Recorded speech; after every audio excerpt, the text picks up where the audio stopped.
Hey guys, Lenelle Michelle here, and today I will be sharing and opening up about my personal story. A lot of people have been asking me over the course of the past few years, Lenelle, why have you stopped dancing? What happened to Lenelle Michelle? Or some people will be like, are you still dancing?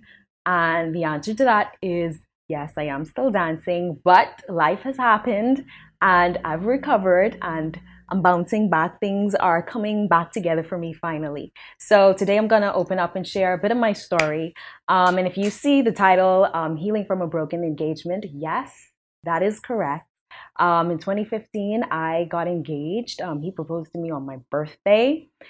And like when you enter a relationship and you pray about it and pray about it, and you're prayerful going in, and you see, God was really the mediator of the relationship initially.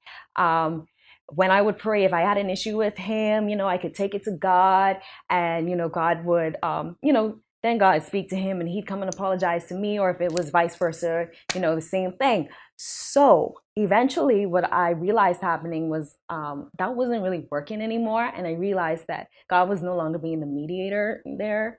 And eventually, what was revealed to me was that when one person strays from God, it's hard for them to hear the voice of God and to correct certain things. So you have this person who's making a series of decisions based upon their flesh, and they're basically hurting not only themselves, but they're hurting the people is around them. It took me a long time to leave because I was still clinging to the first word I heard from God about when he brought us together. And if God puts you together, if one person goes out of alignment, then the purpose for that relationship is no longer there. So um so God spoke to me again.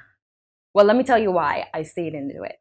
I was also wounded, and I missed a lot of red flags. My love language is words of affirmation, so I kept going to him, seeking approval, seeking confirmation, and like it would be like one compliment followed by a series of critiques, and it was like this never-ending cycle of hurt and torture and pain that I was going through. I missed laughter. I wasn't no longer myself.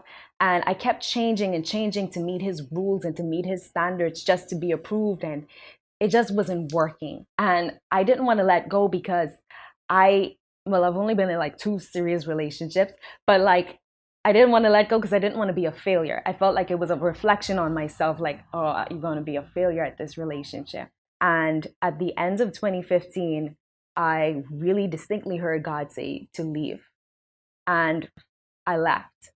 And I felt the joy of the Lord return to me, like almost immediately.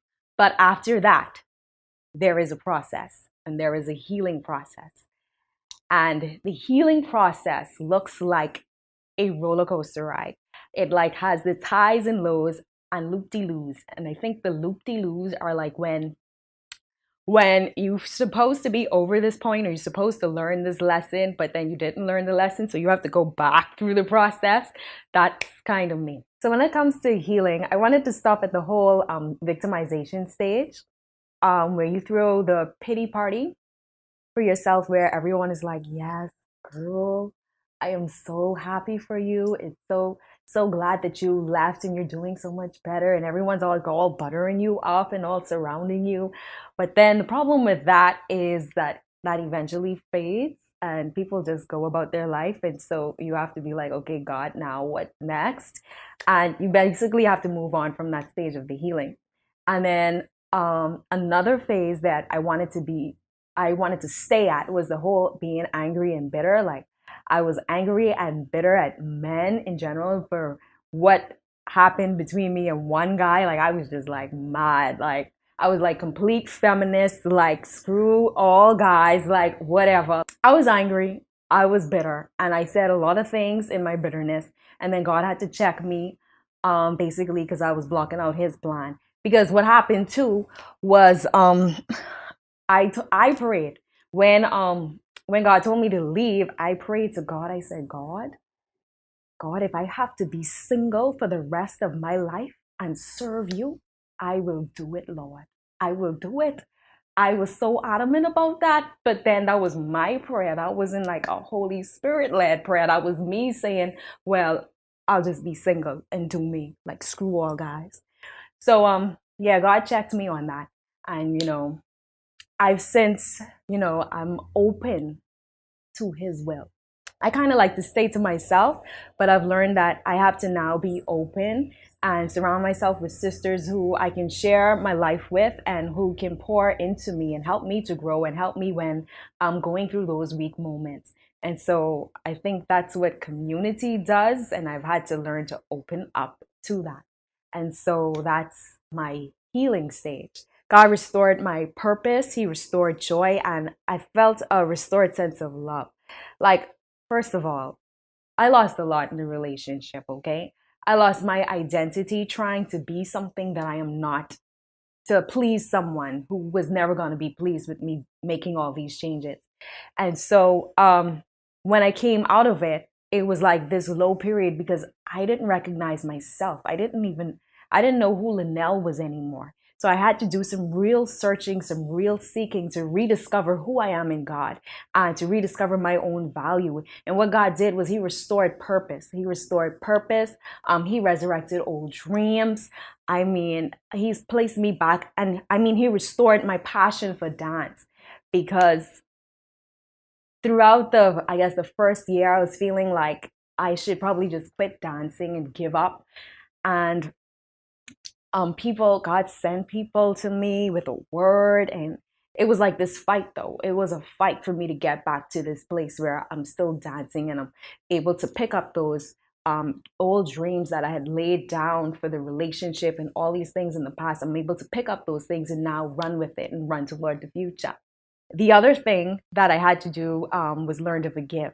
I had to learn to forgive myself for not seeing the red flags, for not hearing the voice of God or positioning myself to hear the voice of God when I was trying to change to please this man. I kind of had to forgive myself for allowing the voice of this man or his opinions to be louder than the voice of God in my life. And then you have to forgive the person. Just pray for them, release them, forgive them, love them with the love of God from a distance, that kind of way.